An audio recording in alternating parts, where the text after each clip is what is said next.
In today's video thing, we're going to be having a look at my, quite frankly, ridiculously large 10mm miniature collection and how I'm going to make it even more ridiculously larger. And later, we're going to have a sneaky peek at an unreleased range of 10mm miniatures. More on that later. Yeah. Oh, sorry, it's still there. So about 6 months ago, I started out on a journey of obsession, I suppose you could say, when my mate John from JMax Armies of Arda was like, check out these. I was like, oh my days, I want that, I need that, please. I don't know about you, but when I think army, I don't think this, I think this. I collect a lot of miniatures and I really enjoy 28mm and 32mm, you know, the roughly 1/56 scale stuff. You know, I love that. I still love that, don't get me wrong. But it's just not quite the same as looking at an army like this on the tabletop. Really, my first thought when collecting miniatures is, do they look awesome? I suppose what I'm trying to say is that the collecting side of the hobby and maybe the painting, but I think more the collecting side of it and displaying it is more interesting to me than the playing it. But I'm getting more and more interested in that now that I've got an obscenely large 2 or 3 armies now. Yeah, it's getting a bit it's silly, to be fair, so no, I should really get a game in, do you know what I mean? And I do have plans to do that. So now I've had time to think about things, I know that what I really want to do is have one of every single army in Middle-earth, and I want every single one of those armies to be absolutely massive. Shit. So far I've been able to make a pretty large Gondor army, a pretty large Orc army, I've done a Grond, I've done obviously the Witch King, I've done a Corsair ship, which was the last video, and that was a lot of fun. And then before that, I made a Gondor fortress. And it's still just not enough, but that's okay, because today we're gonna go through my expansion plans. Yeah. One thing I'm definitely gonna do is make my Gondor and Mordor armies larger. And that's been made so much easier because a subscriber to the channel called Sergeant Bronze sent me this massive amount of already printed miniatures for both forces. And I just want to say again how grateful I am to you for doing that. Because not only is that incredibly generous and kind, but I have a lot of problems with my health, actually. I'm actually not too well right now, you can probably hear it in my voice. It's just a cold, thankfully, which is good. Well, it's not good, but you know what I mean. So printing in resin is a bit of a nightmare for me because, I mean, as you probably know, if you've got a resin printer, or if you don't, then I'll tell you right now, it's nasty stuff. If it gets on your hands, and you can also build up allergies to it, and it's not very nice to be breathing in either. So I need a better solution for that, and at the minute, in you know, winter in the UK, printing inside, even in my conservatory that's away from my family, isn't ideal. So I want to move that outside. All this to say that getting a bunch of pre-printed miniatures has been an Eru send. Doesn't quite work, does it? But you know what I mean. Because now I can just get on with putting them together and painting them and expanding out these already quite, as I say, large forces into big forces. You know, I'll say huge when I've got like more than 1,000 in each. Yeah.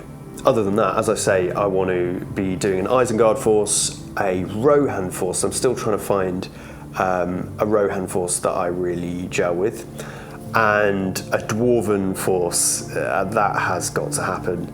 And of course, we're going to need some goblins to go up against them. Don't want to hit up some of those lesser known factions. Obviously last time I've already done a Black Corsairs of Umbar force, or at least a ship. I want to do a fleet, let's be honest.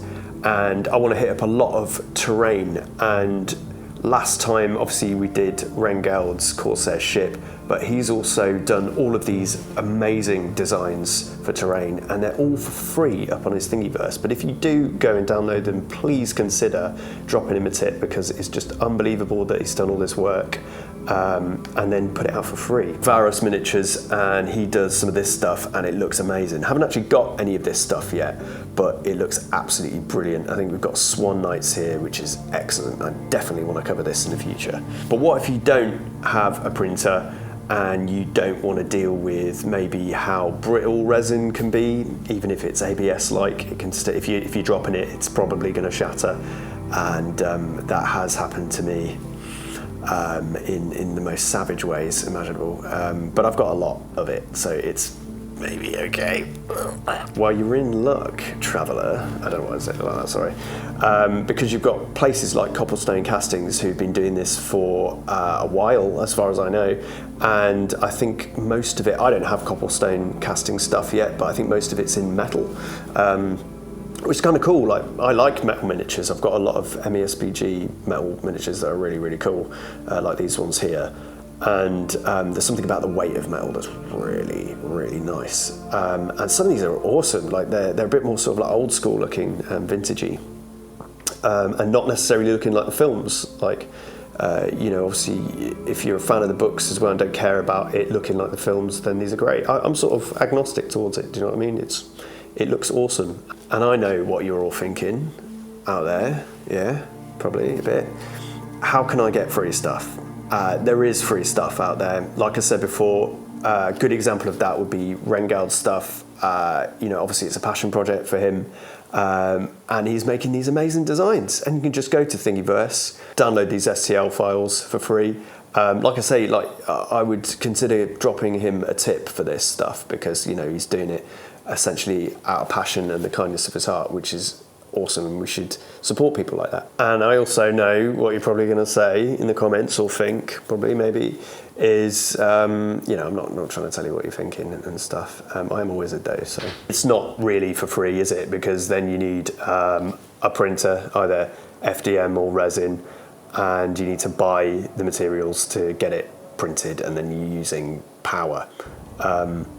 But in terms of the actual designs themselves, you know, and if we're talking about buying stuff off, you know, Games Workshop or stuff like that, at the end of the day, you're not going to be spending as much as you would on like buying even the Middle-earth stuff, and especially like things like 40k, which I look at the prices of and I'm just like, mate, what? Right, pros and cons of 10mm. So if you're looking to get into 10mm, I know that we've gone way off track here, but I like chatting with you, do you know what I mean? Pros and cons are, we've already covered this, printing costs, printing in resin, and 10mm, the minis themselves, as in the little soldiers and that, like you've got to be doing it in resin. I did do an experiment in this video where I did try to print some in FTM. I ended up using it, but if you look close, they are bad.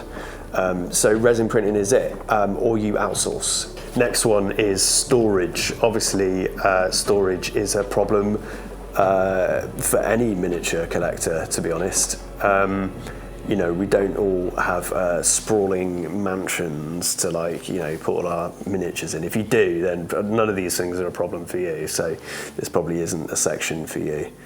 Quite jealous though, so, you know, maybe invite me around there, yeah. In classic me fashion, I didn't even think about it, to be fair. I just started making an unbelievable amount of 10mm stuff until it got to the point where I was like, oh, I actually don't have any room on my shelves. I've recently just had a move around of stuff. I'm not very good at storage, to be honest, so I don't even feel like I should be talking about it.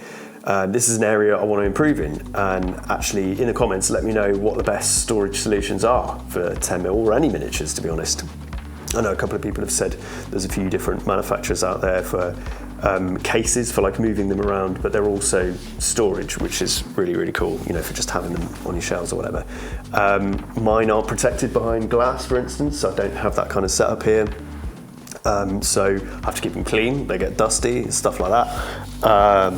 And that leads us on to transportation as well. This is what I'm trying to work out for the game that I've got coming up. I've got one old, like this, classic, as you can see here, classic Games Workshop, you know, plastic transport box with the foam inside. But it's not enough. and I don't even know if these minis are going to fit in it properly, so I've really got to try and work that out. Again, if you've got some, like, especially if they're DIY and relatively inexpensive solution for this, then please let me know in the comments. I would love to know. I'm learning. This is the problem with this. You know, you think you've learned a bunch of stuff about anything, you know, certainly hobbies, and you know, we can do what we do, and we can only know what we know. And I'm always trying to learn as much as I can, because at the end of the day, that's also a fun part of the hobby. That's quite a good thing to say, to be fair. Really hungry though. You know what I mean? Like, for bread, like I really, yeah. Do you ever just, like, you know, you just crave bread? I really need some bread. Also, we've got to paint these things, and even though I've discovered since starting, when I started, I really didn't have a clue on how to go about painting such a vast amount of miniatures, and they're different as well. You know, we're not talking about, a lot of them aren't on single bases. These are, you know, like rank and flank style, and they come on tabs, so it's all very different. But since then I've learned some batch painting techniques, but even then this takes a long time. You know, sheer volume of this stuff. I would advise probably don't do what I do, or do what I've been doing more recently and do it in smaller batches, just to keep your kind of motivation flowing on this stuff. But a pro of that, I suppose these have all been cons, but trust me, this is actually really fun. The pro side of it is that when you do get these built and painted and you lay them all out just like this, it is unbelievably satisfying just to look at. And I think honestly, even unpainted, there's just something incredibly satisfying about 10mm. At the end of the day, you can do these in any scale.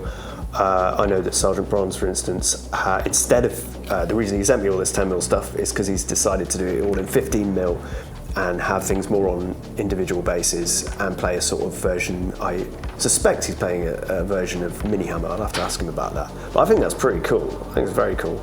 At the end of the day, you can do whatever you want in this hobby. You know, I'm telling you, you can do whatever you want, right? Okay? Is it raining? Oh, great. But what about the game? You know, you might not be like me and be just really weird and that. You might want to be doing the normal stuff that people do when they're playing miniature tabletop games and collecting armies, like list building, finding a hated opponent to crush into the dirt, learning rules properly, and playing games. So it leads us to the question, what game systems are out there for you to play with your slightly smaller than usual miniature soldier men and monsters, etc. The one that I attempted to learn first, and there's a video here of me trying that and succeeding in areas and failing in others. Warmaster is an older game released by Games Workshop ages ago. It's been kept alive by the amazing small scale gaming community, and they've even re-released the rulebook with amendments, and you can download them in my description. And they've called it Warmaster Revolutions, and it is brilliant, and I really enjoyed reading it, and I've read it 2 or 3 more times now, and I think I'm just about ready to play my first game. Definitely still going to have the rulebook open, and we're going to have to refer to it a lot, but I think it's great and well worth looking at. And there are resources out there to convert Warmaster into a more Lord of the Rings centric game, and they're also in my description. Also, we've got War of the Ring, which was originally released to be used with the normal 28mm miniatures, but put into movement trays and made into a rank and flank game.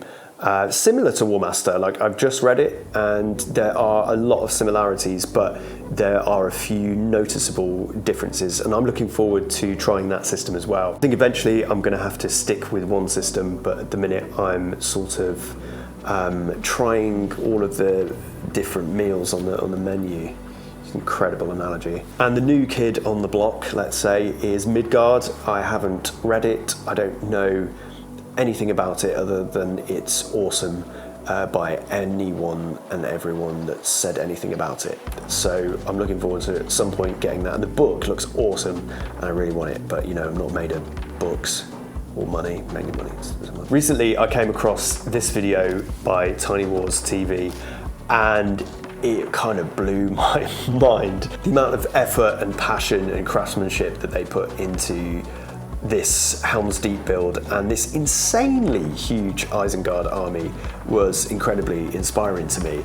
And seeing them do a battle report, which is something I've been thinking of doing for a while, was really cool. And often I find battle reports kind of like, they can be a bit boring really, and they made it fun. And it wasn't, you know, like 5 million hours long.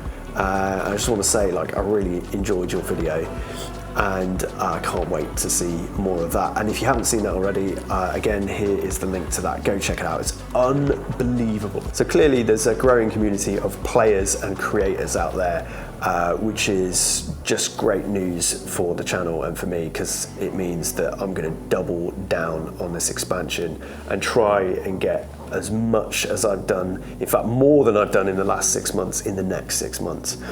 And I think after doing a Gondorian ship and a few other bits, that we're going to be doing this army. So it's my pleasure to tease you with these initial images for a new Goblin force that will be coming out soon, potentially next month, and I will be doing a video about it and creating my first Goblin army. This has been done by one of my Patreons, Svan, and he's going to be launching his own Patreon, and he's going to be selling these designs.